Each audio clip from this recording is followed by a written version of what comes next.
judul dalam bahasa Indonesia yaitu previous related studies. Kalau dalam bahasa Indonesia yaitu penelitian sebelumnya yang terkait, ya, penelitian terkait sebelumnya. Ya. Oke, di beberapa penulisan ya ada yang menyebutnya itu studies, ada yang menyebutnya researches, ya enggak apa-apa ya. Ya. Jadi kalau di pedoman kita itu studies ya. Jadi previous related studies itu artinya penelitian-penelitian atau pengkajian-pengkajian yang sudah dilakukan sebelumnya yang berkaitan dengan topik Anda. Ya. Previous related studies ini nanti disajikan dalam beberapa paragraf, ya, dalam beberapa paragraf. Kemudian bagian yang harus Anda tuliskan ya di bagian yang pertama yaitu tinjauan atau review terhadap beberapa penelitian sebelumnya yang sudah ada, ya, yang dilakukan oleh peneliti lain yang berkaitan dengan fokus atau topik dari penelitian yang Anda lakukan saat ini. Ya. Nah, untuk membuat ini berarti Anda harus tentunya karena review ya, berarti Anda harus membaca ya.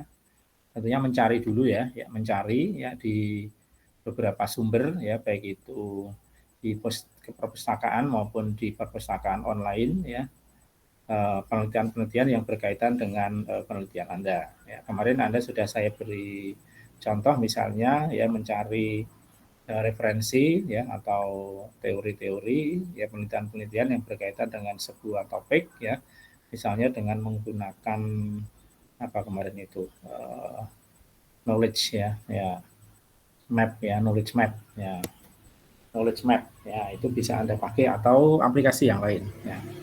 Tujuannya adalah Anda bisa mengumpulkan atau mendapatkan referensi yang berkaitan dengan topik Anda.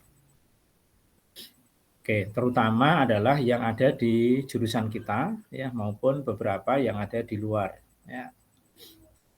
Nah, untuk melakukan kajian ini biasanya kita membaca ya sekitar 4 atau 5 penelitian sebelumnya ya yang sudah dilakukan ya. Kalau kalau topiknya itu banyak ya Anda bisa membatasi hanya pada misalnya teori yang relevan dengan teori Anda atau jenis data yang relevan dengan Anda. Ya. Jadi kalau misalnya teori transitivity itu banyak, ya maka Anda boleh misalnya transitivity yang ada di jenis tag yang mungkin sesuai dengan yang Anda lakukan. Ya. Oke, jadi temukan sekitar 4 atau 5 penelitian terdahulu yang berkaitan dengan penelitian Anda atau topik penelitian Anda. Sumbernya bisa dari beberapa sumber ya, bisa dari skripsi S1 ya, atau undergraduate thesis, bisa S2 ya, bisa disertasi atau bisa dari jurnal-jurnal ilmiah ya. Karena Anda S1 ya mungkin lebih baik ya Anda mungkin kalau mau membaca skripsi ya mungkin skripsi yang relevan aja ya. Oke ya, karena kalau yang master maupun disertasi mungkin tidak relevan ya dengan penelitian Anda, mungkin yang sama-sama tesis undergraduate aja ya, atau jurnal-jurnal ilmiah yang ada di online ya. Oke, kemudian caranya adalah Anda harus menyebutkan ya ada berapa penelitian yang berkaitan dengan penelitian Anda yang pernah dilakukan oleh peneliti sebelumnya. Misalnya ada 5 misalnya ya. 5 itu disebutkan siapa saja, yaitu menyebutkannya itu dengan nama peneliti. Ya, biasanya diambil dari nama terakhir saja. Ya, kalau itu 3 atau lebih biasanya dengan et al. Ya, kalau 2 ya berarti misalnya disambung dengan kata dan atau n. Ya. Oke, diikuti dengan tahun penelitiannya. Ya, baru kemudian masing-masing itu direview, ya, diuraikan, dilaporkan, ya, apa saja yang berkaitan dengan penelitian tersebut. Nah, untuk menguraikannya paling tidak yang harus Anda tuliskan adalah yang pertama adalah nama peneliti dan tahunnya, ya, dari researcher and the year. Kemudian judul penelitiannya itu apa, ya. Kemudian sumber data yang dipakai dalam penelitian tersebut itu apa, ya. Misalnya sumbernya dari majalah ya, atau mungkin dari novel, dari film ya, atau dari mana saja, pokoknya dituliskan jenis data dan sumbernya itu apa, dari mana. Kemudian yang selanjutnya adalah metode yang digunakan dalam menganalisis data. Ya, method ya, misalnya menggunakan transitivity di dalam systemic functional linguistic ya. Kemudian yang terakhir adalah the main finding-nya itu apa ya, hasil utamanya itu apa. Nah, untuk mendapatkan informasi tentang ini, paling tidak kalau Anda membaca sebuah referensi ya, jurnal misalnya ya, jurnal atau skripsi misalnya ya, itu biasanya ada di bagian yang namanya abstrak atau ringkasan. Nah, di abstrak atau ringkasan itu biasanya ada informasi mengenai ini ya, semuanya ada. Baru kalau Anda ingin mendetailkan ya informasi ini, Anda baru membaca tubuh teksnya atau bagian-bagian yang terkait. Ya. Oke. Kemudian setelah semua penelitian terkait itu diuraikan ya, dengan menggambarkan bagian-bagian ini tadi, baru kemudian silahkan diakhiri dengan membuat satu paragraf ya, yang menggambarkan kesamaan dan perbedaan penelitian Anda yang akan Anda lakukan dengan penelitian-penelitian yang ada itu apa saja ya, di mana ya letak perbedaannya, persamaan dan perbedaannya ya. Bisa diuraikan dengan paragraf disertai dengan tabel yang menggambarkan perbedaan atau kesamaan dari penelitian-penelitian tersebut ya dengan penelitian yang Anda lakukan. Dimulai dari penelitian yang paling lama ya, kemudian diakhiri dengan penelitian yang terakhir, berarti yang akan Anda lakukan ya, nanti ada contohnya ya. Oke ya, ini bagian pertama ya, bagian previous related studies ya. Oke, contohnya misalnya ini ya, ini saya stop dulu karena ada di web yang berbeda ya, saya stop dulu. Kemudian sekarang akan saya pindah ke contoh ini ya, contohnya. Contoh saya tulis dalam bahasa Indonesia dulu ini ya.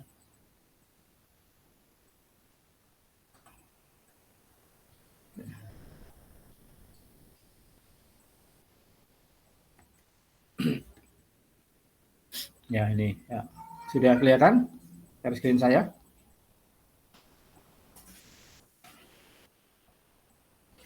Sudah kelihatan belum?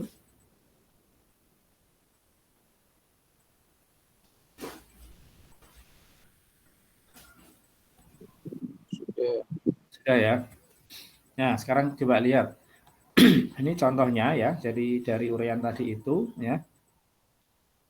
Hasilnya seperti ini ya. Jadi judulnya ya, ini bahasa Indonesia ya. Dalam bahasa Indonesia. Bahasa Indonesia itu bahasa Inggris kan sebenarnya sama ya caranya ya. Hanya yang membedakan bahasanya aja lah ya. Ya. Tapi isinya itu sama ya. Metodologinya juga sama ya. Oke, ini misalnya penelitian yang judulnya ini struktur negosiasi pedagogis dalam genre perkuliahan bahasa Inggris dengan pendekatan SFL. Ya, ini kebetulan yang saya lakukan ini ya, penelitian saya. Ya. Bab 2-nya ya terdiri dari dua bagian ya. Bagian yang pertama 2.1 ini saya langsung beri judul penelitian yang terkait atau penelitian wacana kelas dengan pendekatan genre ya. Jadi langsung saya beri judul penelitian-penelitian yang ada saat ini yang berkaitan dengan genre ya, karena kebetulan penelitian saya ini berkaitan dengan genre perkuliahan ya, berarti yang saya review pun juga penelitian tentang genre yang teksnya itu berbentuk wacana kelas atau pedagogik discourse ya, atau genre perkuliahan ya. Oke. Paragraf pertama misalnya seperti ini. Sampai saat ini telah ada beberapa penelitian wacana kelas yang dilaksanakan dengan menggunakan bahasa Inggris melalui pendekatan genre, baik dengan pendekatan linguistik sistemik fungsional maupun dengan pendekatan lainnya. Ya. Jadi saya awali bahwa sebenarnya penelitian tentang genre ya pada teks bahasa Inggris itu sudah dilakukan oleh peneliti-peneliti sebelumnya baik yang menggunakan pendekatan SFL maupun yang non SFL gitu ya. Kemudian penelitian genre perkuliahan yang dilakukan dengan pendekatan bukan SFL, ya ini artinya yang non SFL dulu ya.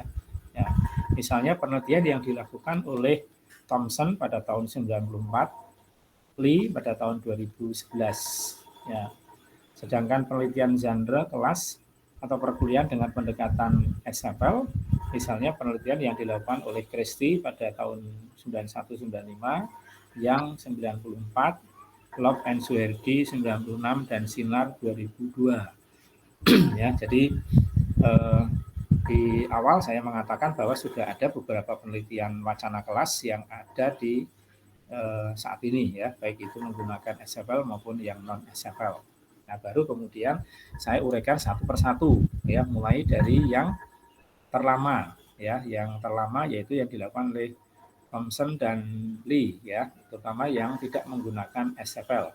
Baru nanti di paragraf selanjutnya saya uraikan yang menggunakan SFL ya. Misalnya ini Thomson ya pada tahun 94 dalam penelitiannya yang berjudul Framework and Context a Genre-Based Approach to Analyzing Lecture Introduction melakukan analisis genre terhadap bagian pendahuluan perkuliahan lecture introduction perkuliahan bahasa Inggris dalam beberapa disiplin ilmu untuk mahasiswa bukan penutur asli bahasa Inggris. Ya. Pendekatan analisis genre yang dilakukan dalam penelitian ini yaitu dengan menggunakan pendekatan ESP. Ya, artinya bukan SFL tapi English for Specific Purposes, salah satu pendekatan dalam analisis genre yang memandang genre sebagai kelompok peristiwa komunikasi yang anggotanya memiliki kesamaan tujuan atau komunikasi. Ya, ini diambil dari referensi yang kemudian saya tulis ya referensinya ya.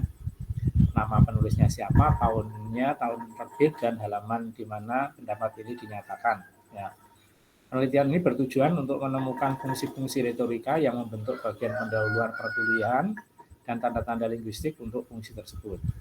Penelitian dilakukan terhadap 8 bagian pendahuluan perkuliahan bahasa Inggris dari berbagai disiplin ilmu, ya, yaitu linguistik terapan, teknik, kedokteran, yang dilakukan oleh dosen yang berbeda dalam pokok bahasan yang beda pula.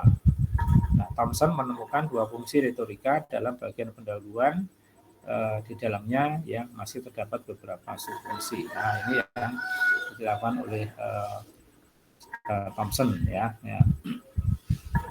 Kemudian penelitian yang selanjutnya yang dilakukan oleh Lee ya pada tahun 2011 ya, yang berjudul Genre Analysis of Second Language Classroom Discourse ya, bla bla bla judulnya. Penelitian ini dilakukan terhadap kelas program bahasa Inggris yang intensif dalam konteks bahasa Inggris sebagai bahasa kedua ya di Amerika Serikat. Dosen yang menjadi pengajar ini adalah semua penutur asli bahasa Inggris. Ya. Dengan menggunakan pendekatan ESP pula sama seperti Thomson ya. Penelitian ini bertujuan untuk menggambarkan struktur retorika moves dan step perkuliahan bahasa Inggris, ekspresi linguistik ya yang menandai move dan step dan konteks sosial perkuliahan. Berbeda dengan penelitian Thomson yang menekankan pada analisis seksual saja, analisis ini lebih menekankan pada secara tekstual dan kontekstual. Hasil penelitiannya adalah ini. Ya.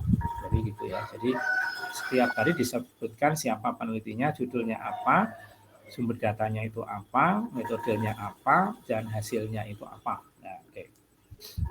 Kemudian dilanjutkan dengan penelitian yang ketiga yang menggunakan SFL ya. Yang dilakukan oleh Christie, Yang dan seterusnya. Diawali dengan penelitian Christie ya, ini ya. Sama seperti langkahnya tadi ya. Kemudian yang dilakukan oleh Yang ya. Kemudian yang dilakukan oleh Love and Suherdi ya tahun selanjutnya ya. Oke ya. Ya, jadi sampai di sini ya, termasuk yang Sinar tahun 2000 yang terakhir. Ya, ini ya. Jadi tadi semua penelitian terkait berarti sudah digambarkan ya, sudah digambarkan semua. Ya. Baru kemudian ya ada paragraf yang menyatakan perbedaan dan persamaan tadi ya, perbedaan dan persamaan penelitian yang sudah dilakukan dengan penelitian yang akan dilakukan. Ya. Misalnya ini, dibandingkan dengan ketiga penelitian wacana kelas dalam perspektif SFL tersebut di atas, penelitian yang akan dilakukan dalam disertasi ini, ya, karena ini adalah untuk bagian dari disertasi saya misalnya, ya, berbeda dalam beberapa aspek atau hal, yaitu berbeda tentang pandangan tentang genre kelas perkuliahannya, tingkat pendidikannya, fungsi bahasa Inggris dalam perkuliahan, latar belakang budaya, fungsi bahasa Inggris dalam budaya tersebut, dan fokus makna metafungsional yang ditelitinya. Nah itu, jadi penelitian-penelitian itu bisa dicari kesamaan dan perbedaannya berdasarkan tadi ya, berdasarkan jenis genre-nya, tingkat pendidikan sumber datanya, fungsi bahasanya, latar belakang budayanya, fungsi bahasa Inggris dalam budaya tersebut, dan fokus makna metafungsional yang diteliti. Ya. Perbedaan dan persamaan antara penelitian ini dengan penelitian sebelumnya dapat dirangkum melalui tabel 2.1. Nah ini yang penting seperti ini ya. Ya nanti Anda membuat tabel seperti ini lebih mudah dipahami. Ya. Boleh diuraikan secara satu paragraf secara umum dulu ya, persamaan dan perbedaannya boleh ya, tapi kemudian biar mudah dipahami ya, langkah baiknya kalau itu juga disajikan secara visual dalam bentuk tabel. Misalnya ini ada 4 penelitian ya, 1, 2, 3, 4, penelitinya siapa dan tahunnya ini ya, kolom kedua.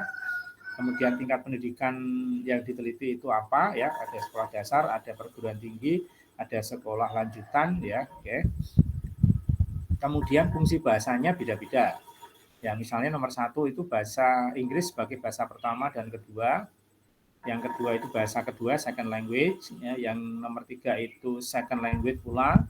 Yang keempat second language. Ya, kemudian yang akan saya lakukan itu bahasa sebagai bahasa asing. Nah, beda ya. Ya. Latar belakang budayanya itu ada di Australia, nomor 1. Yang kedua di Kanada. Yang ketiga di Australia juga. Yang keempat di Malaysia. Dan yang terakhir adalah yang di Indonesia. Kemudian makna metafungsional yang diteliti ya ada yang kalau yang nomor 1 itu 3-tiganya ya, nomor 2 itu hanya 1 eksperensial, nomor 3 itu hanya interpersonal, nomor 4 itu hanya eksperensial, kemudian yang akan saya teliti juga 3 yaitu eksperensial, interpersonal, dan tekstual. Ya. Jadi beda ya. Jadi letak perbedaannya kelihatan minimal ada satu aspek yang membedakan penelitian Anda dengan penelitian sebelumnya.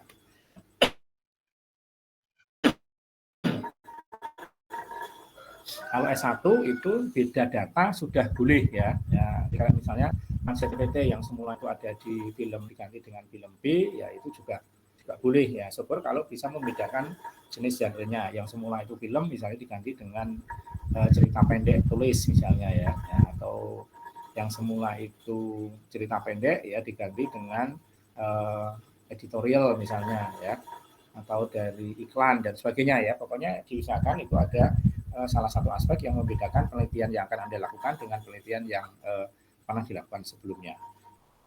Oke, ya.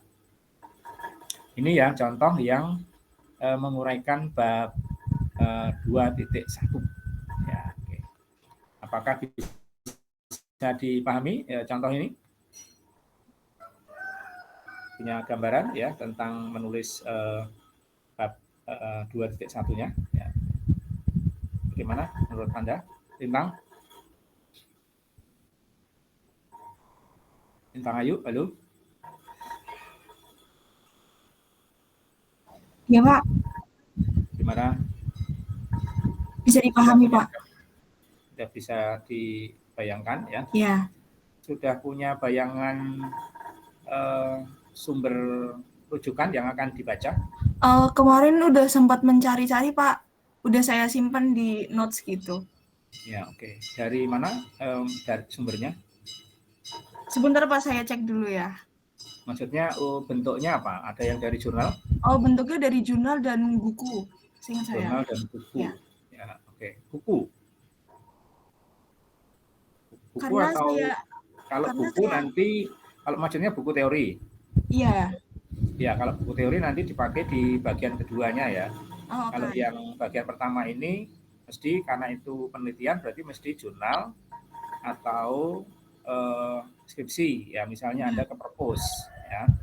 Anda ke perpus ya, perpusnya di Udinus atau perpusnya di perguruan tinggi lain yang modelnya repository itu kan, masing-masing perguruan tinggi kan juga punya repository ya.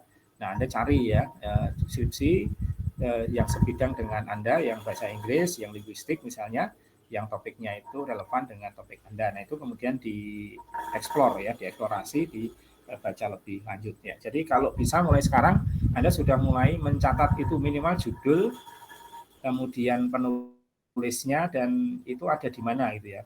Enggak, nanti kalau Anda membutuhkan ya, misalnya untuk menyusun draft proposal yang nanti untuk tugas akhir, untuk tugas ujian akhir di mata kuliah ini, Anda sudah punya bayangan itu ya. Izin bertanya Pak, Ya. itu kira-kira ada minimal tahunnya nggak ya? Apa? Ada minimal tahunnya nggak? Minimal apa? Minimal tahun dari jurnal itu Oh ya, ya dipublish. kalau dalam penulisan pustaka itu sebaiknya 10 tahun terakhir ya. Oh, Ya, oke. jadi diusahakan 10 tahun terakhir itu kan baik gitu ya. Karena kalau penelitian yang lama-lama itu mungkin sudah kedaluarsa gitu ya, atau sudah ketinggalan gitu ya. Jadi usahakan kalau itu jurnal atau penelitian ya 10 tahun terakhir ya, Oke, Pak. termasuk referensi. Ya, tapi kalau referensi itu belum ada penulisnya yang terbaru, edisi terbarunya, ya Anda boleh menggunakan itu ya, karena memang belum ada cetakan yang lebih baru. Tapi kalau ada cetakan yang lebih baru, gunakan cetakan edisi yang lebih terkini ya. Diusahakan itu patokannya 10 tahun terakhir ya. Ya, itu ya. Oke, Pak, terima kasih. Ya, oke, ya. Yang lain ada pertanyaan untuk terutama untuk bagian pertama ini? Retno, gimana? Sudah punya gambaran? Retno, halo. Iya, Pak. Kamu di mana? Saya di kelas, Pak. Oh, di kelas. Ya, dengerin enggak tadi? Dengar. Nah, gimana? Sudah punya gambaran ya, rujukan untuk membuat bagian 2.1 ini? Kalau dari kemarin kan introduction udah sempat nyari-nyari juga kan, Pak. Cuman kayaknya masih kurang sih. Masih Ya. nyari-nyari lagi untuk yang sesuai sama judul saya. Ya, oke. Sudah dapat berapa? Kemarin di introduction udah dapat 5 atau 6 gitu, Pak. Oh ya, oke. Nah, tidak apa-apa ya, 5 itu di short aja ya, dipilih aja yang kalau bisa yang paling dekat ya dengan penelitian Anda ya. Iya, Pak. Kemudian ada yang dari dalam, ada yang dari luar, maksudnya gitu ya. Ada yang Oh dari iya. ada yang dari non Udinus ya. Iya, Pak. Baik. Ya. Oke ya. Jadi dengan contoh seperti ini saya kira Anda lebih paham ya. Nah, sekarang yang contoh yang dalam bahasa Inggris yang kita pakai kemarin ya, saya menggunakan contohnya skripsinya Mbak Serina kemarin ya. Ya. Contoh skripsinya Serina kemarin yang berjudul Tim and Rim kemarin ya. Coba kita lihat ya bagian 2-nya itu seperti apa ya.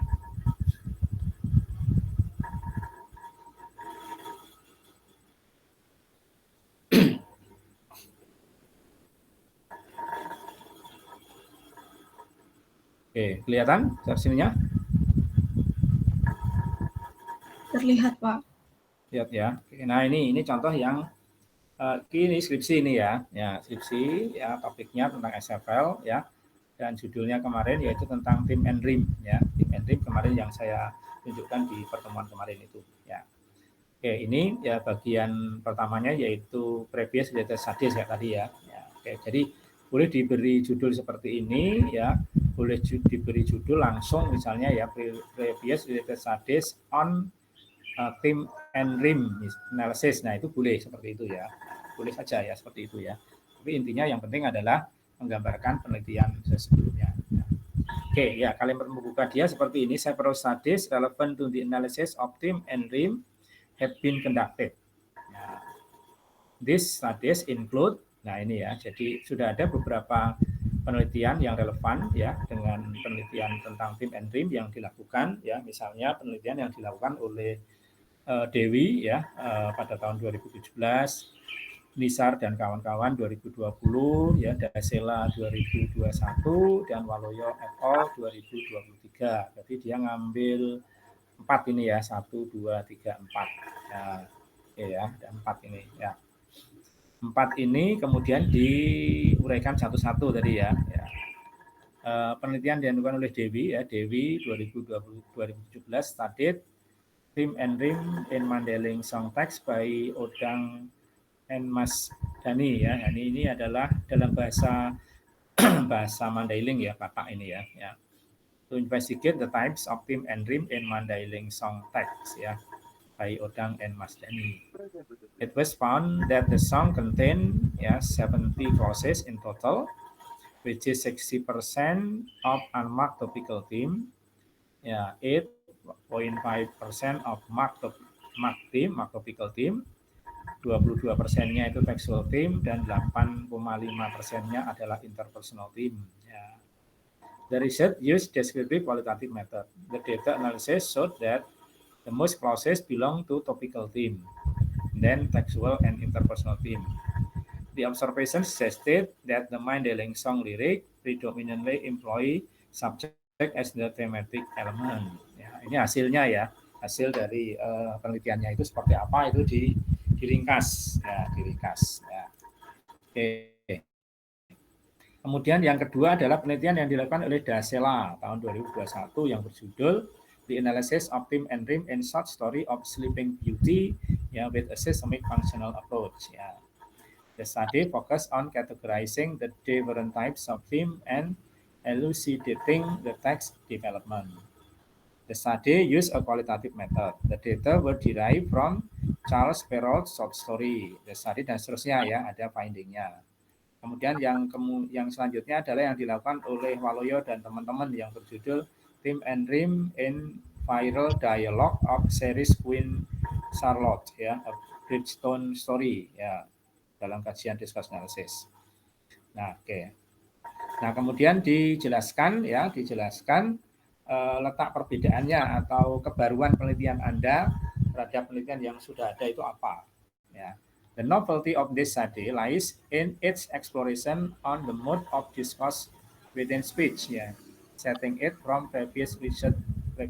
Jadi salah satu perbedaan dari penelitiannya si Sherina ini dengan penelitian sebelumnya itu adalah ya, penelitian sebelumnya itu hanya meneliti tentang jenis-jenis theme ya yang digunakan dalam sebuah teks ya.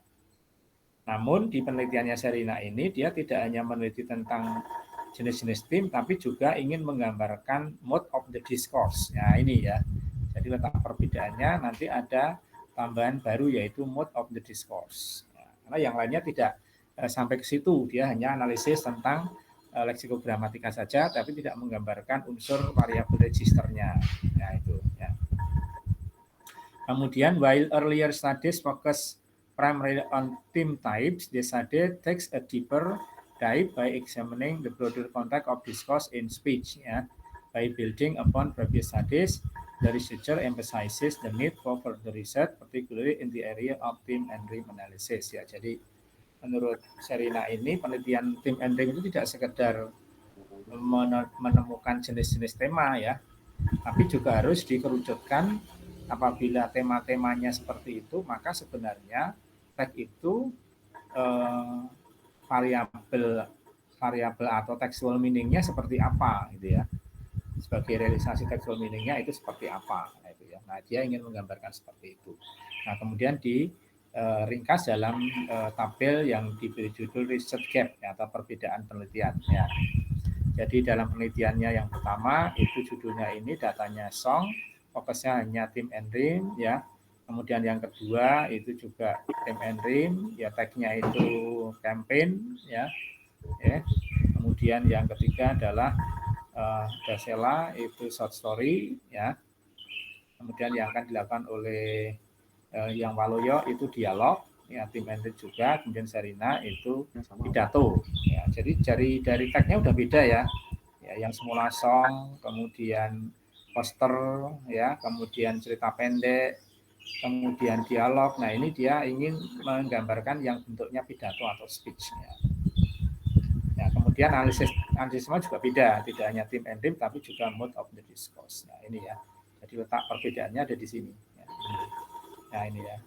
Jadi bedanya dengan penelitian terkait yang sebelumnya seperti ini. Nah, kalau ada seperti ini, berarti penelitian dianggap sebagai sesuatu yang menarik atau yang baru. Nah, tidak sekedar mengganti jenis datanya saja, ya. Tapi ada tambahan ya, minimal satu aspek yang ditambahkan ya. Oke ya, jadi ini ya contoh dari skripsinya ya. Jadi saya berharap nanti kalau Anda sudah mulai ya di dalam penulisan seperti ini, Anda sudah punya gambaran ya tentang tekniknya seperti apa. Nah, sekarang tinggal menyiapkan materi yang akan ditulis ya.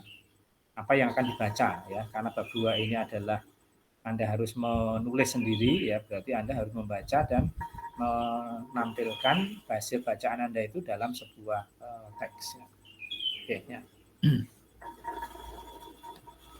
Baik, yang ini ya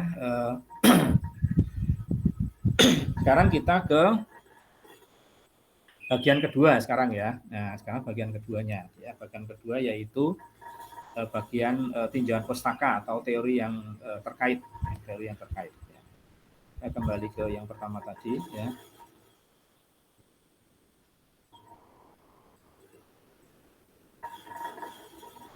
Ya, materi yang pertama tadi tentang teori pembuatan bab 2 ya.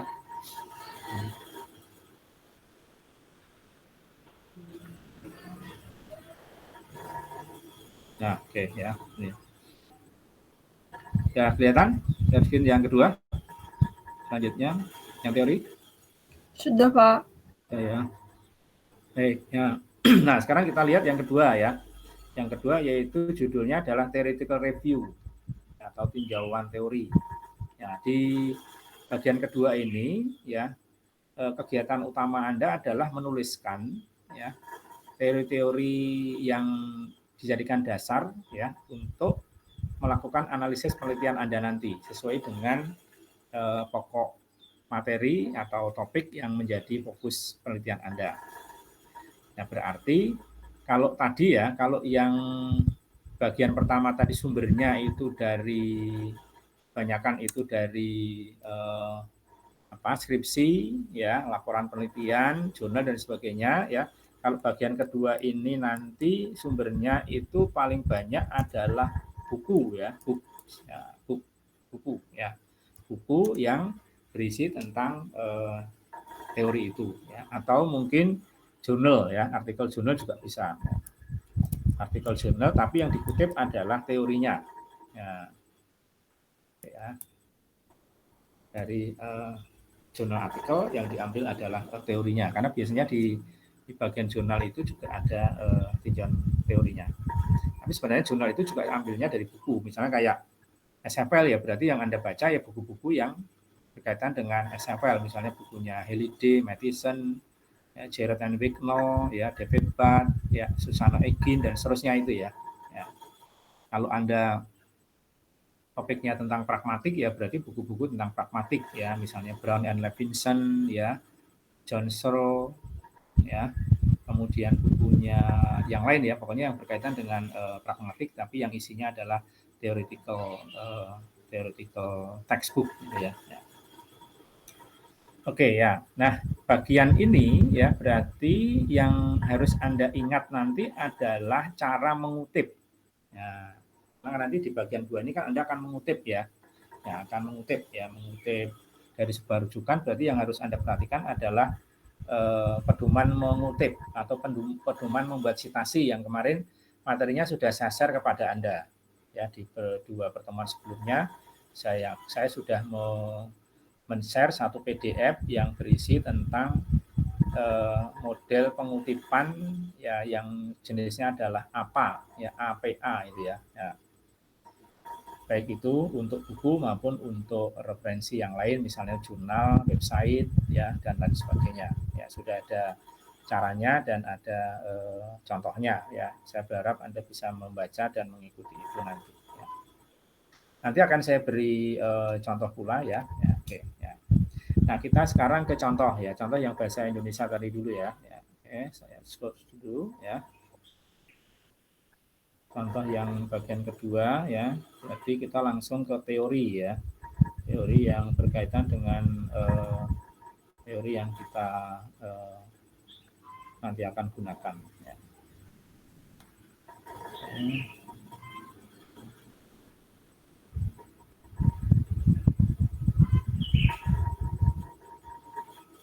Ya. Sudah kelihatan search yang kedua? Sudah kelihatan?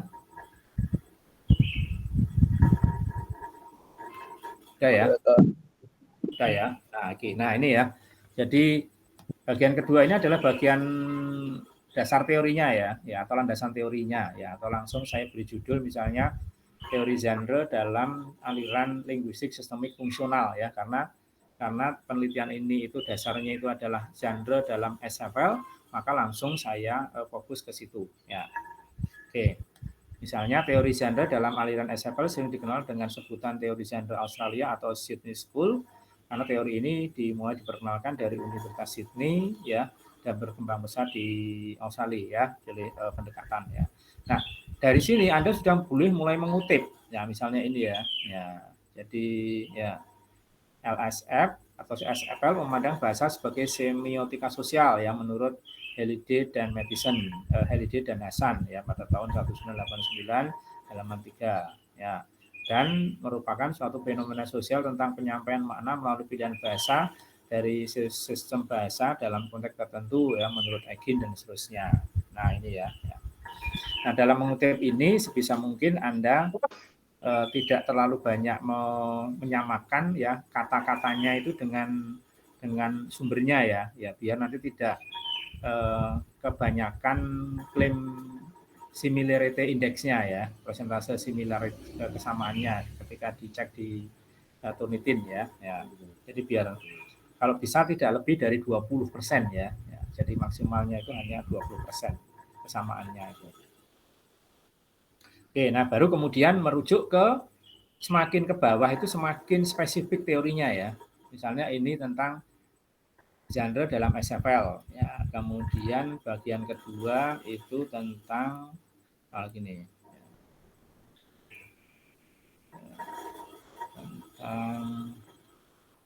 Nah, ini ya, struktur negosiasi pedagogis. Nah, ya tadi 222 itu tentang genre ya tadi ya. Ya pokoknya diberi sub ya. Semakin ke bawah itu semakin spesifik ya. Kayak kalau yang SFL ya biasanya mulai dari SFL, metafunction ya, kemudian salah satu metafungsi, kemudian teori transit PPT yang dipakai dan seterusnya ya. Ya sama seperti ini ya, setelah ke bawah semakin detail ya. Nah, jangan lupa ketika Anda membuat bab 2 ya, sekaligus Anda siapkan halaman daftar pustakanya atau list of references-nya ya, di bagian belakangnya atau di file lain ya silahkan ya. Jadi kalau bisa mulai dituliskan ya. Jadi ketika Anda mengutip itu di bab 2 itu langsung dituliskan full references-nya itu apa. Ya, baik itu buku maupun jurnal ya, seperti di pedoman yang kemarin saya share itu ya. Oke, misalnya ini ya. Baik itu jurnal, skripsi ya maupun yang lain ya. Oke ya, cara ngutipnya sama seperti yang ada di pedoman ya.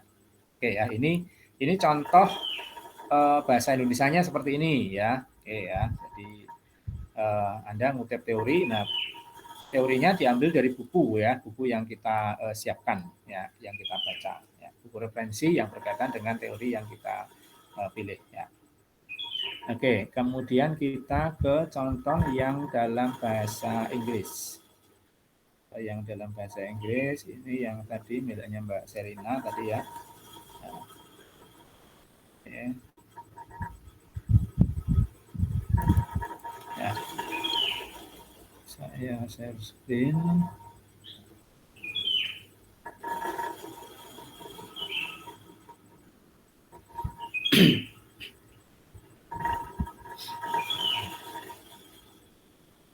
Baik ya, sudah kelihatan share-nya?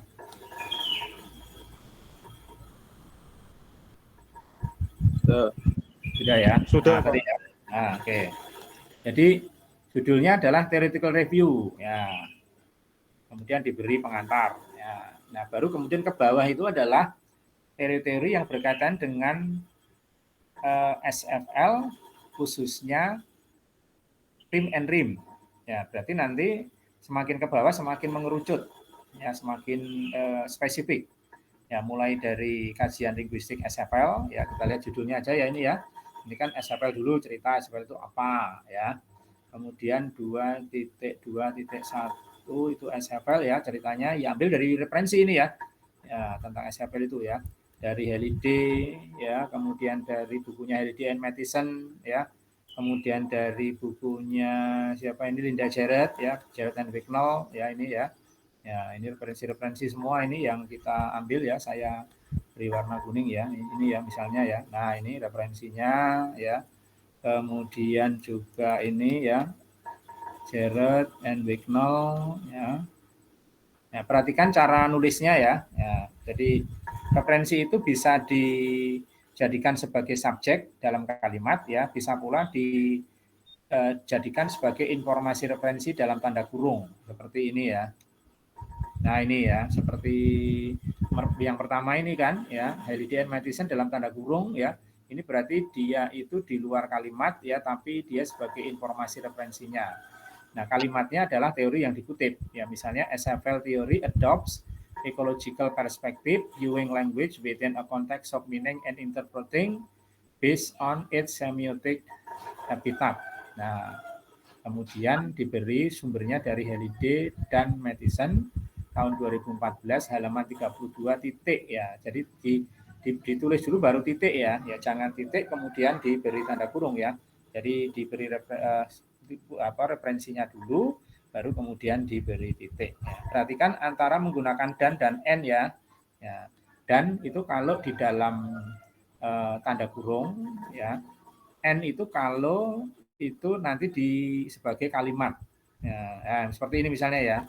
According to Linda, according to Jarrett and Wicknell. Nah ini N ini, ya ini tidak tanda dan ya, tapi N ya. Karena apa? Ini dalam kalimat. Ya. According to Jarrett and Wicknell, ya, traditional grammar views language as a set of principle governing sentence formation dan seterusnya. Nah itu ya. Atau bisa pula seperti ini ya, dalam kalimat ya boleh seperti ini ya. Again sebagai subjek kalimat, ya kemudian di dalam tanda kurung itu tahun dan halamannya, ya, baru kemudian kalimatnya, ya itu ya, itu berbagai cara melakukan kutipan dan ini betul semua ya, caranya sudah benar semua ya, sesuai dengan pedoman skripsi maupun pedoman internasional yang ada di apa itu ya. Kemudian kalau Anda mengambil gambar ya, diagram dan sebagainya ya, usahakan diberi sumbernya pula ya, ini ya, Rose and Matheson ya ini. Oke ya, penulisan gambar, penulisan judul gambar, judul tabel ya, saya kira Anda harus tahu ya, tabel itu di atas tabel, gambar itu di bawah gambar. Kemudian penomorannya menggunakan 2 digit ya, digit yang pertama itu nomor bab, misalnya ini ya, 2.1 itu berarti ini gambar ke-1 di bab 2. Ya, figure 2.1. Gambar kemunculan pertama yang ada di bab 2. Ya.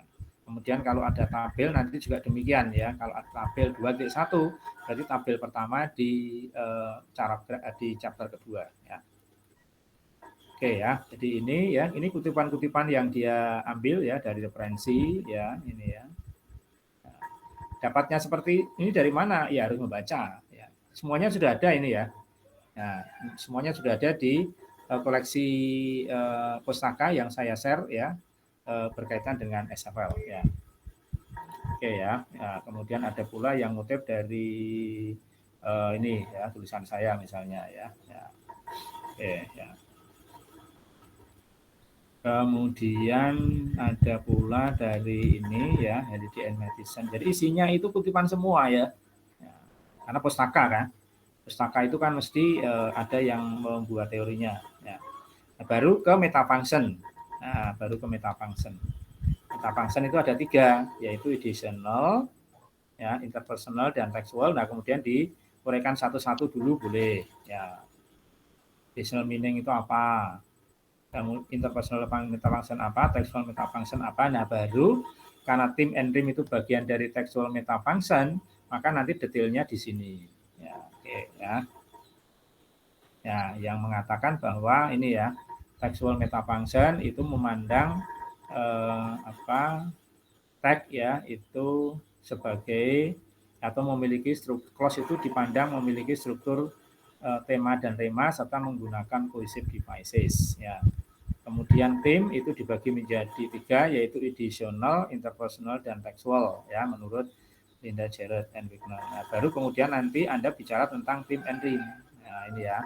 Theme and rhyme, baru kemudian bawahnya adalah jenis-jenis theme ya ini. Nah, ini ya. Baru kemudian theme type. Nah, fokusnya kan di sini.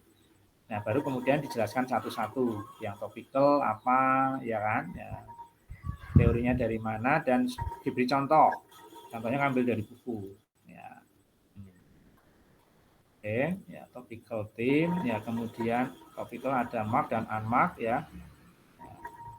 Kemudian selanjutnya adalah interpersonal theme ya. Oke, dengan teori dan contoh dari buku. Kemudian yang terakhir adalah yang textual theme ya. Oh, ini masih interpersonal ya.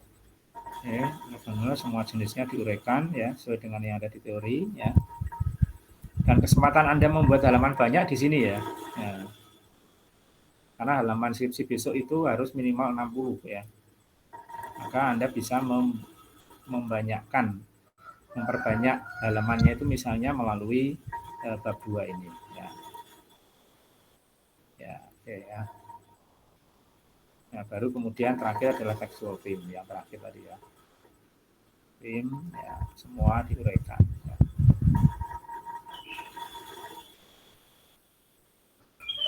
Oke, nah kemudian ada satu lagi karena ada gambaran tentang mode of discourse. Nah, kemudian dijelaskan pula mode of discourse. Sesuai dengan rumusan pertanyaannya ya. Kalau pertanyaannya ada mode of discourse ya berarti kita harus membicarakan teori tentang mode of discourse yang diambil dari David Butt misalnya seperti ini. Seperti yang kemarin saya tunjukkan pada Anda itu ya. Nah, gambarnya kan seperti ini kemarin ya. Ya, oke. Ya. Nah, kemudian karena datanya tentang pidato, Anda mau membicarakan pidato itu apa juga boleh. Ya, ini opsional ini ya. Kalau mau juga boleh ya. Nah, kemudian sumber datanya TED Talk ya. TED Talk itu seperti apa juga boleh. Atau nanti diuraikan di bab 3 juga boleh. Ya, sudah selesai ya. Sudah selesai bab 2-nya sudah selesai seperti itu. Ya, ini kalau skripsi memang banyak ya. Memang banyak ya. Tapi kalau nanti Anda proposal ya tidak harus banyak ini ya. Tapi paling tidak di proposal itu pun Anda harus bisa memberikan uraian ya tentang dua hal itu. Semakin elaboratif ya, semakin banyak itu juga semakin baik ya, karena itu menggambarkan kesiapan dari peneliti atau mahasiswa di dalam melakukan penelitiannya nanti, dan pengetahuannya pun juga dipandang luas ya, daripada Anda hanya menguraikan secara poin-poin ya dan tidak elaboratif ya. Oke ya. Sampai di sini ada gambaran, ada pertanyaan lebih jelas mestinya ya. Jadi Anda sudah punya gambaran ya bagaimana mengkonstruksi ya atau menyusun bagian bab 2 nanti ya. Oke ya. Bagaimana? Lintang? Makin jelas? Bisa dipahami, Pak. Ya, untuk bagian 2-nya. Untuk bagian 2-nya kamu topiknya tentang apa, Lintang? Transitivity. Sensitivity ya, oke. Sudah punya buku apa saja yang nanti akan dirujuk yang sudah dikoleksi selain bukunya Linda Jarrett and Wigner ya, itu kan yang paling dasar itu. Ada buku SFP lain yang sudah dikoleksi? Lupa Pak, perlu saya coba cek dulu apa gimana? Ya. Maksudnya sudah nambah, sudah mulai download atau mengumpulkan buku lain ya? Nah, tidak kan kemarin sudah saya beri berapa tadi kemarin itu? saya beri buku yang terbaru kemarin apa? Deploying Functional Grammar ya. Nah, itu juga bisa dipakai ya. Atau nanti saya beri Google Drive yang isinya itu adalah kumpulan teori-teori SFL. Ya, teori-teori SFL ya yang nanti akan bisa Anda pakai ya untuk rujukan ya. Kalau itu dari yang lain ya silahkan mencari, mungkin bisa meminta informasi dari dosen terkait ya. Misalnya penelitian Anda tentang sosiolinguistik ya berarti silakan mencari referensi ya dari dosen-dosen yang selama ini mengajar itu ya. Oke, kalau saya itu koleksinya itu referensi tentang SFL kalau saya ya, lengkap punya banyak ya. Tapi kalau Anda mau yang lain nanti silakan mencari atau cari di online ya, itu juga banyak saya kira ya. Oke, yang penting mulai sekarang Anda sudah mulai menyiapkan ya. Karena topik Anda tentang TransCTPT ya berarti yang dibaca adalah buku-buku referensi tentang SFL, khususnya tentang TransCTPT. Tidak hanya bukunya Linda Jarrett and Wignall, tapi juga dari buku yang lain. Misalnya bukunya D ya. Oh, saya mau tanya. Ya, apa? Data saya kan diambil dari motivational quotes gitu ya, dari Ya. Instagram. Nah, kemarin itu saya sudah mencoba untuk cari 5 quotes dan mencoba untuk menganalisis datanya tersebut. Kira-kira kalau misalkan saya konsultasi dengan Bapak mengenai analisis tersebut, bisa? Gimana? Mau ngapain? Saya kemarin sudah mencari 5 data. Udah dapat contoh ya, udah contoh. Ya, terus Oke, sudah terus? saya coba analisis kan. Mm-hmm. Nah, kira-kira kalau misalkan saya mau konsultasi dengan Bapak mengenai analisis yang sudah saya buat, apakah bisa? Boleh ya, boleh. Tapi di lain waktu ya, kalau pas longgar ya. Jadi karena kalau mau konsultasi jangan sore ya, karena sore itu kan waktunya sudah mepet ya. Kalau mau konsultasi yang jam pagi atau siang ya, seperti kakak kelas Anda yang mau konsultasi itu kan banyaknya di pagi dan siang gitu ya. Oke. Ya, boleh intinya. Ya, nanti saya beri arahan ya. Oke, ya. Baik, kembali ke sebelumnya Retno tadi sudah baca buku apa Retno? Untuk bab 2 ini, untuk bagian 2-nya ini? Iya, Pak. Sudah baca buku apa saja? Sudah koleksi buku apa saja? Dan untuk buat bagian 2-nya?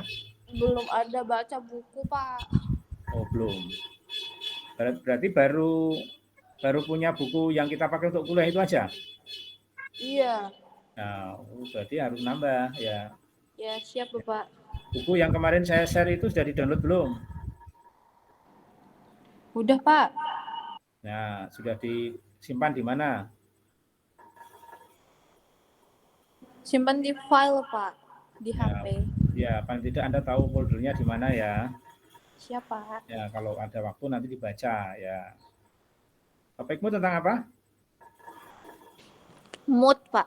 Mood. Nah, oke, di sana juga ada banyak, malah itu banyak latihan itu ya. Di buku yang kemarin saya share itu banyak case-nya ya. Jadi analisis mood seperti ini bagaimana itu kan itu bisa membantu terutama kalau Anda nanti sudah membuat analisis data ya.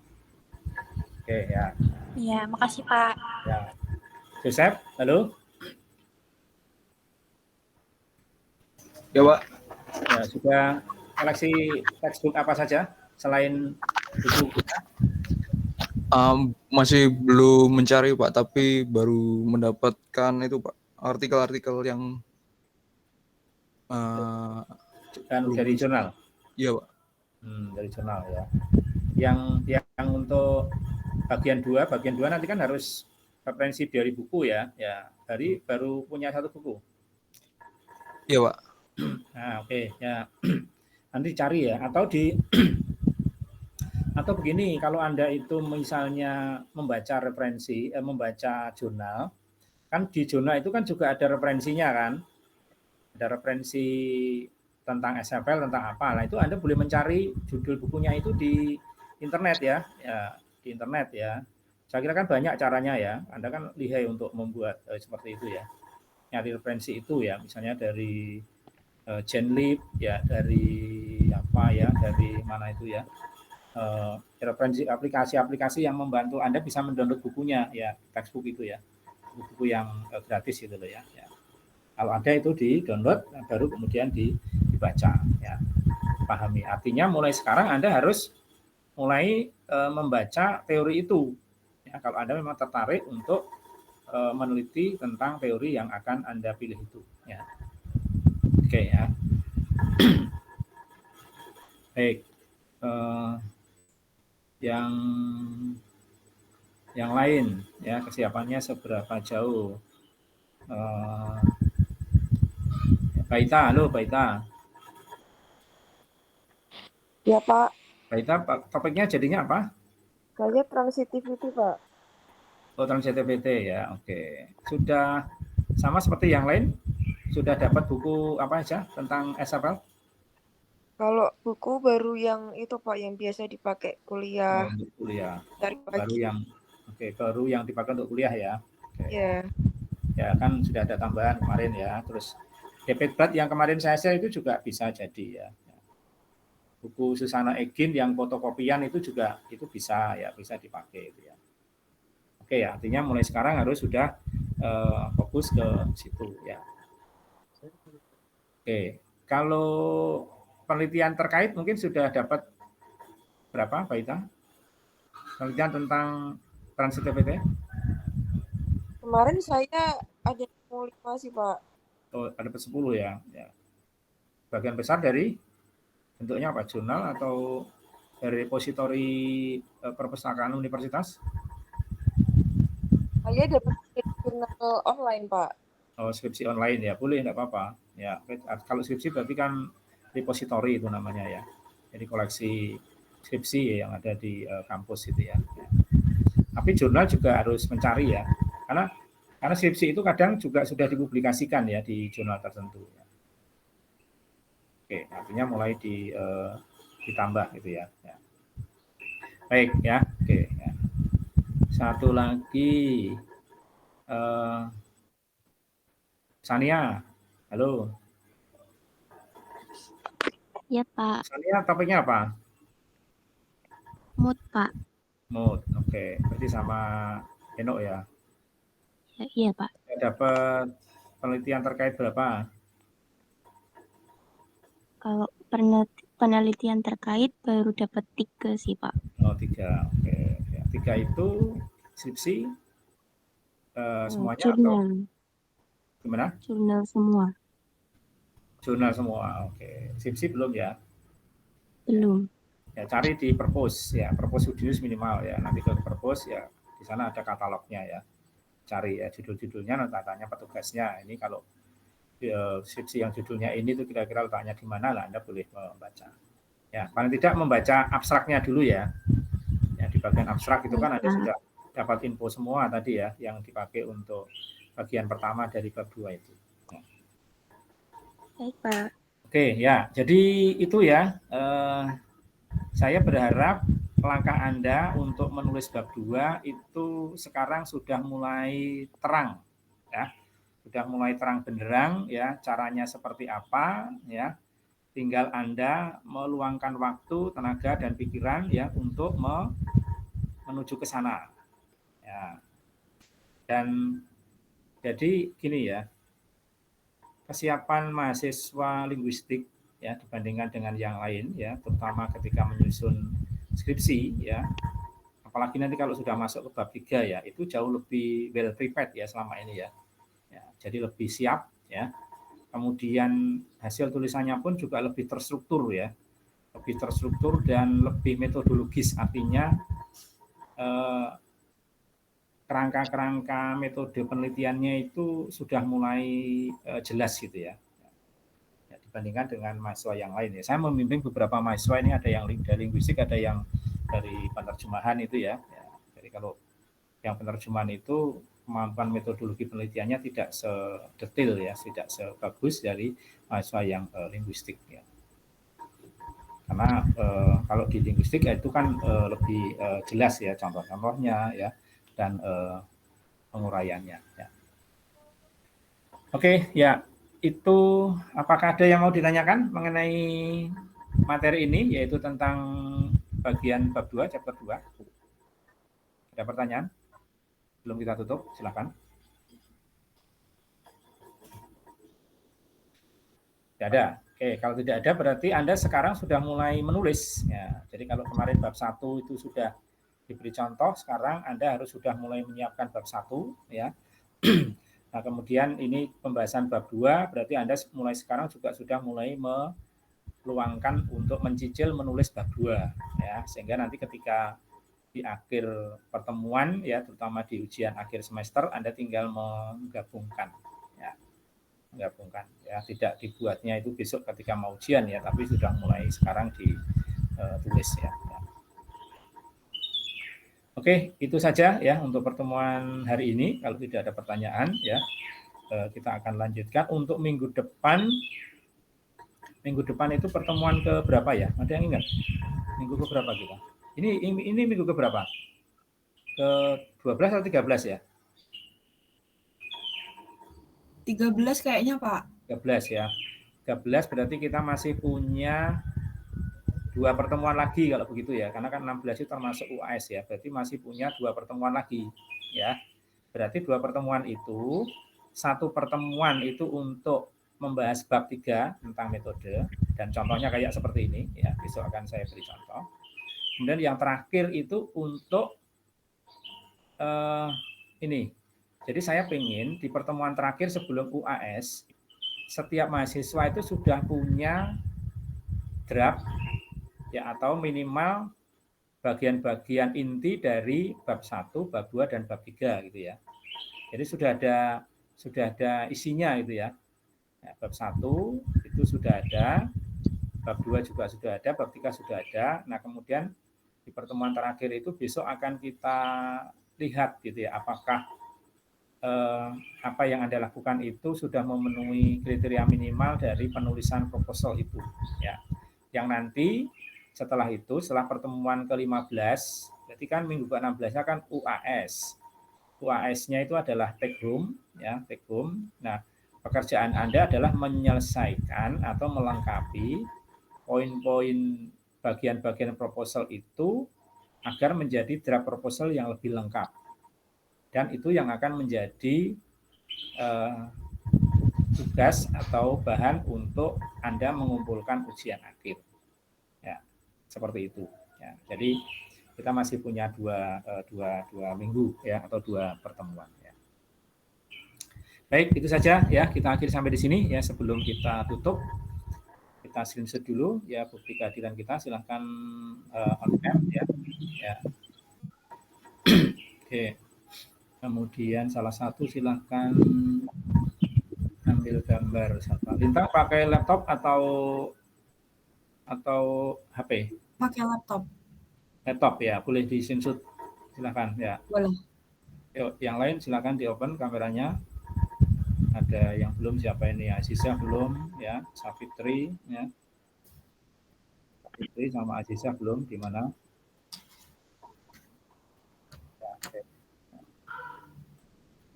Yuk, silakan dihitung, Bintang. Tapi Safitri sama Aziza belum ada. Nggak apa-apa. Siapa? Safitri sama Aziza belum ada. Oh, Safitri di mana? Halo Safitri. Safitri di ruang kelas enggak?